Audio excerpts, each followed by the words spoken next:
বহুতে মোক অহংকাৰী বুলি ভাবে।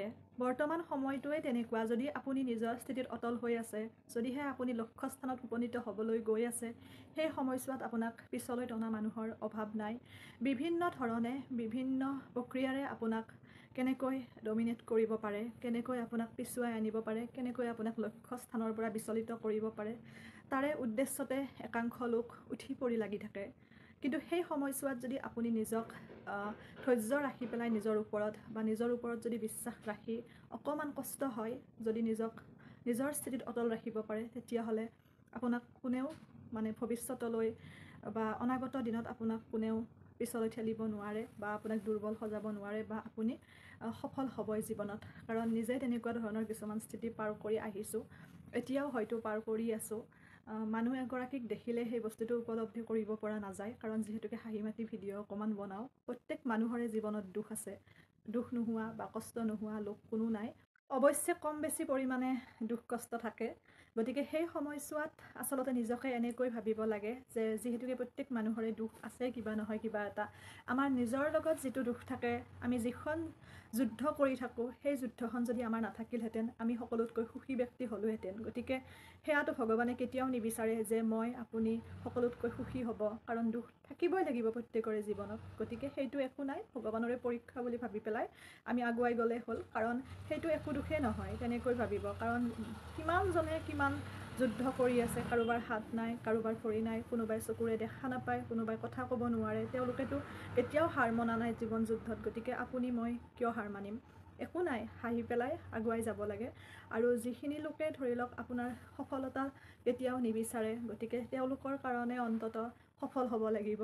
কাৰণ আপুনি সফল হোৱাৰ পিছত তেওঁলোকক আমি বেলেগকৈ আঘাত কৰাৰ প্ৰয়োজন নাই, বেলেগকৈ আৰু প্ৰত্যুত্তৰেৰে আঘাত কৰাৰ কোনো প্ৰয়োজন নাই। আপোনাৰ সফলতাত বা মোৰ সফলতাতেই তেওঁলোকে যি আঘাত পাব, সেই আঘাত কোনো কথা বা কোনো কৰ্মৰে আমি তেওঁলোকক দিব নালাগে। মই তেনেকৈ ভাবোঁ। আৰু বিশেষকৈ যদি ঘৰখনৰ এজনী ছোৱালী হয়, অকলশৰীয়া হয়, তেতিয়া আৰু বিভিন্নজনৰ বিভিন্ন টাৰ্গেট থাকে, বিভিন্ন কথা বতৰা বা বিভিন্ন ধৰণৰ চিন্তাধাৰা যে এজনী ছোৱালী কিয় ইমানখিনি বস্তু লাগে, অমুক লাগে তমুক লাগে, তেনেকুৱা ধৰণৰ এটা মানসিকতাৰ লোক এতিয়াও আছে। কিন্তু কি ক'ম, তেওঁলোকক ক'বলৈ ভাষা নাই। আচলতে নিজৰ স্থানত নিজৰ কৰ্মৰ মাজেৰে নিজে আগুৱাই যাব লাগে। কিমান কাম আছে, সময় কিমান অমূল্য, কিমান মূল্যৱান। কিয় জানো বেলেগৰ সফলতাত বেলেগক ইমান হিংসা, ইমান বিদ্বেষ, ইমান এটা বেয়া ঋণাত্মক চিন্তাধাৰাৰে কিয় মানুহ এজনক তেনেকৈ কয় বা ধৰি লওক কিয় লাগি থাকে এগৰাকী মানুহৰ পিছত বা এজন মানুহৰ পিছত। আচলতে নাপায় এইবোৰ কৰিবৰ কাৰণে। নিজৰ কৰ্মৰে নিজৰ পৰিচয় দিব লাগে, ভাল ভাল কাম কৰক। নিজৰ সন্তান আছে, আপোনালোকৰো ল'ৰা ছোৱালী আছে, গতিকে তেওঁলোকৰ তাতে সেইবোৰ প্ৰভাৱ পৰিব। এনেকুৱা নহয় আজি মোৰ বেয়া হ'বৰ কাৰণে অকল মই বেয়া কাম কৰিছোঁ তেতিয়া মোৰ বেয়া হ'ব, তেনেকুৱা নহয়। আজি মই কৰা বেয়া কৰ্মখিনিৰ ফল অনাগত দিনত মোৰ সন্তানে ভোগ কৰিব। গতিকে কিবা এটা কাম কৰাৰ আগত বহুত ভাবি চিন্তি আমি সেই কামখিনি কৰিব লাগে, যাতে কাৰো তাত প্ৰভাৱ নপৰে, নিজৰ বংশৰ বা নিজৰ পৰিয়ালৰ। নাপায়, তেনেকুৱা নকৰিব। আজি আপুনি মোৰ বেয়া চিন্তা কৰি আছে বা কাৰোবাৰ বেয়া চিন্তা কৰি আছে, আপোনাৰ বেয়া হওঁতে বৰ বেছি টাইম নালাগে। যদি আপুনি মোৰ বেয়া চিন্তা কৰি অকণমানহে বেয়া কৰিছে, কিন্তু আপোনাৰ সৰ্বস্ব ধ্বংস হৈ যাব। একেবাৰে তেনেকুৱা মানসিকতা এটা লৈ থাকিব নাপায়। সকলোকে শান্তিত জীয়াই থাকিব দিব লাগে, কাৰণ সকলোৰে পৰিয়াল আছে। কাৰণ একাংশ বহুত ঋণাত্মক ধৰ্মী লোক আছে।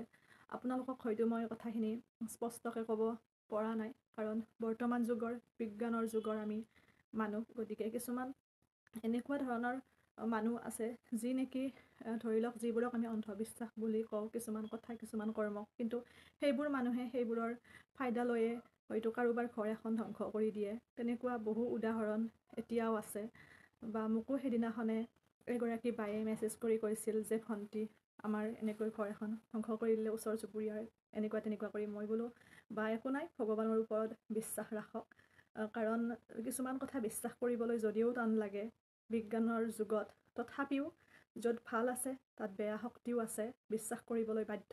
আমি সা সম্পত্তি, মাটি বাৰী এইবোৰ গঢ়াৰ কাৰণে বা সৃষ্টি কৰাৰ কাৰণে উঠি পৰি কষ্ট কৰিছোঁ, লাগিছোঁ বা 10জনক সহায় কৰাৰ নিমিত্তে আমি যথেষ্টখিনি কষ্ট কৰি আছোঁ। কিন্তু কেতিয়াবা সেই মাটি সম্পত্তি বা সেইবোৰে কেতিয়াবা বহুত বেছি বিপদৰ সন্মুখীন হয়। বা ধৰি লওক কেতিয়াবা সেইবোৰে শত্ৰুতাৰ মূল মন্ত্ৰৰ নিচিনা হৈ পৰে। বিশেষকৈ যেতিয়া কাৰোবাৰ যদি এগৰাকী ছোৱালী থাকে এখন ঘৰৰ আৰু সেই ঘৰখনৰ যদি অকণমান বয় বস্তু বা মাটি সম্পত্তি বেছি থাকে, তেতিয়াহ'লে সেইখিনি বস্তুৱে আচলতে তেওঁলোকক বিভিন্নজনৰ লগত শত্ৰুতা সজাই দিয়ে। কাৰণ এনেকুৱা ধৰণৰ কিছুমান মানুহ আছে বৰ্তমান সমাজত বা তেওঁলোকৰ মানসিকতাৰ মাজত যে কিয় লাগে ইমানখিনি, এজনী ছোৱালী মাত্ৰ বা তেনেকুৱা কি কৰিব, গতিকে কেনেকৈ সেইখিনি বস্তু মানে যিকোনো কথা বতৰা বা কেনেকৈ ল'ব পাৰি, কিনিব পাৰি, কি কৰিব পাৰি, বিক্ৰী কৰিব নেকি, তেনেকুৱা ধৰণৰ এটা চামে উঠি পৰি লাগি থাকে। আৰু যদি সেই ঘৰখনৰ গৃহস্থ একেবাৰে দুৰ্বল সহজ সৰল হয়, তেতিয়াতো ক'বই নালাগে। বস্তুবোৰ তেনেকুৱা হয়তো মই মোৰ ক্ষেত্ৰতো ক'ব পাৰোঁ আপোনালোকক। কেতিয়াবা বিভিন্ন ক্ষেত্ৰত যুঁজ দিব লগা হয়। কাৰণ যদি মানুহজনী ষ্ট্ৰং নহওঁ বা কিছুমান কথাৰ প্ৰত্যুত্তৰ দিবলৈ নাযাওঁ, তেতিয়াহ'লে ঘৰখনৰ কাৰণে বা নিজৰ কাৰণে বহুত বেছি বেয়া। আৰু যদি প্ৰত্যুত্তৰ দিবলৈ যাওঁ, তেতিয়াহ'লে অহংকাৰী বা বেয়া বুলি আমি স্বীকৃতি পাবলৈ লওঁ, নহয় জানো? কিন্তু একো নাই, সেইটো আমি নিজৰ ঘৰখনৰ বাবে বা নিজৰ জীৱনটো সুৰক্ষাৰ বাবে সেইখিনি মাতিবই লাগিব। সেইটো কিন্তু মানসিকতাবোৰ সেইবাবে কওঁ, আধুনিক মানসিকতা হ'ব লাগে, সাজ পোছাক নহয়। যেতিয়া মানুহৰ চিন্তাধাৰাবোৰ আধুনিক হয়, তেতিয়াহ'লে এনেকুৱা ধৰণৰ কিছুমান কথা বতৰাৰ সৃষ্টি নহয়। কেতিয়াবা কিছুমান কথা আপোনালোকৰ লগত মই শ্বেয়াৰ কৰোঁ। এটা সময়ত বহুত বেছি ভাল আছিলোঁ বহুতৰ মনত, যেতিয়ালৈকে ধৰি লওক সৰু আছিলোঁ বা তেনেকৈ সময়ৰ মূল্যও সিমানখিনি বুজা নাছিলোঁ, অকল পঢ়ি শুনি আছিলোঁ, এনেকুৱা ধৰণৰ এটা প্ৰতিবাদী মন নাছিলে বা প্ৰত্যুত্তৰ দিবলৈ শিকা নাছিলোঁ, তেতিয়া বহুতৰ দৃষ্টিত ভাল আছিলোঁ বা তেনেকুৱা ধৰণৰ। কিন্তু যেতিয়াৰ পৰা বেয়াবোৰৰ হকে মাত মাতিবলৈ শিকিলোঁ, তেতিয়াৰ পৰা বেয়া হৈ পৰিলোঁ, বহুতৰ মনত অহংকাৰী হৈ পৰিলোঁ বা বহুতে বিভিন্ন ধৰণে ক'বলৈ ল'লে। আচলতে যেতিয়া 10জনতকৈ চিন্তাধাৰাবোৰ বিপৰীত হ'বলৈ লয় বা চিন্তাবোৰ অকণমান বেলেগকৈ কৰিবলৈ লওঁ, তেতিয়াই বহুতে অহংকাৰী বুলি আখ্যা দিবলৈ লয় বা তেওঁলোকৰ চিন্তাৰ লগত যেতিয়া খাপ নাখায় বা ধৰি লওক নিজৰ সময়খিনি ভালদৰে অতিবাহিত কৰিবলৈ লওঁ, অনাহকত অ'ত ত'ত লেকচাৰ দি আমি পাৰ নকৰোঁ, তেওঁলোকৰ কথাত আমি অংশগ্ৰহণ নকৰোঁ, তেতিয়াই বেয়া বুলি স্বীকৃতি পাবলৈ লয়। বহুতে ভুলো বুজে। আচলতে মই খুব কথা কম কৈছিলোঁ এটা সময়ত।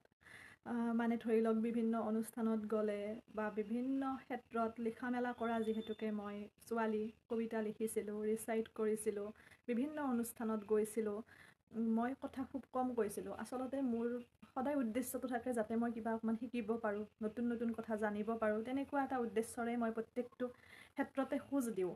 মই এনেকুৱা, হয়তো মোক বহুতে স্বাৰ্থপৰ বুলিও ক'ব পাৰে, সেইবাবে মই খোজটো দিয়াৰ আগত তাত মই জানিব লাগিব, কিবা এটা আয়ত্ব কৰিব পাৰিব লাগিব বা তাৰ পৰা মোৰ কিবা এটা হয়তো মই পাব লাগিব, তেতিয়াহে মই তেনেকুৱা ঠাইত খোজ দিওঁ। সেই ক্ষেত্ৰত বহুতে মোক স্বাৰ্থপৰ বুলিও কয়। একো নাই, মই বেয়া নাপাওঁ। কিন্তু কাৰণ এনে অনাহকত মই কিবা এটা বস্তুৰ লগত লাগি থাকিব মই ঠিক নাপাওঁ। যদি মই তাৰ পৰা একো জ্ঞান অৰ্জন কৰিব নোৱাৰোঁ বা তাৰ পৰা যদি মোৰ কিবা এটা ঋণাত্মক প্ৰভাৱ পৰে, তেতিয়াহ'লে সেইটো বস্তুৰ পৰা মই আঁতৰি দিওঁ। সেয়া লাগিলে ব্যক্তিয়ে হওক, সেয়া লাগিলে কিবা এটা অনুষ্ঠানেই হওক, যিকোনো ক্ষেত্ৰত। গতিকে তেনেকুৱা শিকি আছোঁ, একো এতিয়াও জনা নাই, বহুত কথা শিকিবলৈ আছে, জানিবলৈ আছে। অভিজ্ঞজনৰ পৰা সদায় শিকিব বিচাৰোঁ, সিমানখিনিয়ে। আৰু সেয়াই, এতিয়াও যেতিয়া মই পেজটো খুলিলোঁ, তেতিয়া বহু লোকে লগ পাই কৈছিল যে তুমি ইমানখিনি যে কথা কোৱা মই ভবাই নাছিলোঁ। আচলতে যেতিয়া য'ত যিমানখিনি ক'ব লাগে সেই অনুপাতে কথা কোৱা হয়, সেই অনুপাতে চলোৱা হয় বা চলা হয় সকলোবোৰ কথা কৰ্ম। সেয়াই আৰু বাকী এইখিনি আপোনালোকৰ লগত মই শ্বেয়াৰ কৰিলোঁ মনৰ ভাৱ। কেতিয়াবা ইচ্ছা যায়, কিছুমান কথা মনতে চলি থাকে বা নিজে হয়তো তেনেকুৱা এটা সমস্যাৰে জৰ্জৰিত হৈ থাকোঁ বা যুদ্ধ কৰি থাকোঁ, হয়তো বহুতৰে লগত মিলি যায় কথাবোৰ। কেতিয়াবা আপোনালোকে কয় কিছুমান কথা, সিমানখিনিয়ে। আৰু বাকী অহংকাৰ একেবাৰে নাই, যিখিনিয়ে লগ পায় তেওঁলোকে জানে কিহক লৈনো অহংকাৰ কৰিম। মাটিৰ মানুহ মাটিতে মিলি যাব লাগিব, শ্মশানে শেষ যাত্ৰা, নহয়নে? তাত অহংকাৰ কৰিব লগা নাই। মাথো সত্যৰ হকে সদায় মাতোঁ মই। স্পষ্টবাদী, কিবা এটা ভুল দেখিলে মই সেইটো নোকোৱাকৈ থাকিব নোৱাৰোঁ। সেইটো মোৰ বেয়া স্বভাৱ নে ভাল স্বভাৱ নে ভাল অভ্যাস মই নাজানো, কিন্তু মই সদায় সেই সঁচাটোৰ হৈয়ে কৈ যাম। মিছাটো মই সহ্য নকৰোঁ। মোৰ নিজৰে হওক বা আনৰে হওক, মা দেউতাৰে হওক, যাৰে নহওক, ভুলটো সদায় ভুলেই মোৰ দৃষ্টিত। মোৰো ভুল হ'ব পাৰে, সেইটো মই সদায় আঙুলিয়াই দিয়াটো বিচাৰোঁ, মিছা তোষামোদ কৰাতকৈ।